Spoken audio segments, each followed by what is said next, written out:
सियालकोटी खुशकिस्मत भी ने बई पूरी दुनिया शायद एक ऐसा शहर है सियालकोट जिदे विच उन्होंने एयरलाइन भी अपनी खुद बनाई है, एयरपोर्ट भी अपना खुद ही बनाया। ठीक है, बहरहाल पाकिस्तान के सारे शहर सोहने ने, साडे ने, अपने ने, लेकिन सियालकोट सियालकोट है। दूसरी गल, एक टाइम हुंदा सी सियालकोट दे विच फैक्ट्रियां दे विच दुनिया गुजरांवाला, गुजरात, बड़ी बड़ी दूर तक नारोवाल, ठीक है, ਇਹ ਉਹ ਲੋਕ ਜਿੱਥੇ ਬੱਸਾਂ ਜਾਂਦੀਆਂ ਸਨ ਜਿਸ ਟਾਈਮ ਅਰੂਜ ਸੀ ਸਾਗਾ ਸਪੋਰਟਸ ਨੂੰ। ਠੀਕ ਹੈ, ਉਹ ਟਾਈਮ ਦੇ ਉੱਤੇ ਬੱਸਾਂ ਜਾਂਦੀਆਂ ਹੁੰਦੀਆਂ ਹਨ ਡੇਲੀ ਤੇ ਵਾਪਸ ਆਉਂਦੀਆਂ ਹਨ। ਲੇਕਿਨ ਅਦਰਵਾਈਜ਼ ਦੂਸਰੇ ਲੋਕ ਜਿਹੜੇ ਬੂਰਾ ਵਿਹਾੜੀ ਤੱਕ, ਮੁਲਤਾਨ ਤੱਕ ਲੋਕ ਉੱਥੇ ਆ ਕੇ ਮਜ਼ਦੂਰੀ ਕਰਦੇ, ਹੱਤਾ ਫੈਸਲਾਬਾਦ ਦੇ ਲੋਕ ਸਿਆਲਕੋਟ ਆ ਕੇ ਮਜ਼ਦੂਰੀ ਕਰਦੇ ਨੇ। ਇਤਨਾ ਕੰਮ ਹੁੰਦਾ ਸੀ, ਆਪਣੀ ਅੱਖਾਂ ਨਾਲ ਦੇਖਿਆ।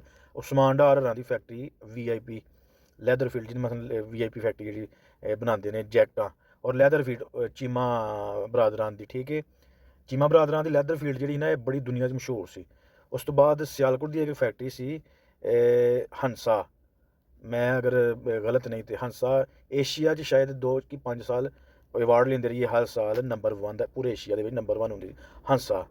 ਠੀਕ ਹੈ, ਮੇਰਾ ਜਿਹੜਾ ਰੋਡ ਹੈ ਨਾ ਗੋਂਦਰ ਰੋਡ ਸਿਆਲਕੋਟ ਮਲਾਕੀ, ਉਹਦੇ ਵਿੱਚ ਸਾਰੀ ਫੈਕਟਰੀਆਂ ਮੇਰੇ ਖਿਆਲ ਨਾਲ ਸਾਰੀਆਂ ਤਕਰੀਬਨ ਵੱਡੇ ਬ੍ਰਾਂਡ ਫੈਕਟਰੀਆਂ ਦੇ ਉੱਥੇ ਹੀ ਨੇ। DK, ਹੰਸਾ, ਹੰਸਾ 'ਚ ਗਲਵਜ਼ ਬਣਦੇ ਹੁੰਦੇ ਸਨ। VIP ਉਸਮਾਨ ਡਾਰ ਹਰੀ ਜਿਹੜੇ ਨੇ ਉਹਨਾਂ ਦੀ ਫੈਕਟਰੀ। ਉਸ ਤੋਂ ਬਾਅਦ ਇਹ ਫਾਰਵਰਡ ਸਪੋਰਟ ਜਿਹੜੀ ਹੈ ਇਹ ਵੀ ਸਾਡੇ ਰੋਡ ਦੇ ਉੱਤੇ ਹੀ ਸੀ। ਠੀਕ ਹੈ, ਹੁਣ ਉਹ ਛੋਟਾ ਕੈਂਪ ਸੀ ਇਹਨਾਂ ਦਾ, ਹੁਣ ਸ਼ਾਇਦ ਇਹਨਾਂ ਨੇ ਫੇਰ ਸ਼ਿਫਟ ਕੀਤੀ ਅੱਗੇ ਪਿੱਛੇ। ਹੋਰ ਵੀ ਕਾਫੀ ਸਾਰੀਆਂ ਫੈਕਟਰੀਆਂ ਨੇ, ਇਹ ਤਾਂ ਮੈਨੂੰ ਜਿਨ੍ਹਾਂ ਦੇ ਛੋਟੇ ਮੋਟੇ ਨਾਂ ਆਉਂਦੇ ਨੇ ਮੈਂ ਉਹਨਾਂ ਦੀ ਗੱਲ ਕਰਨਾ ਪਿਆ।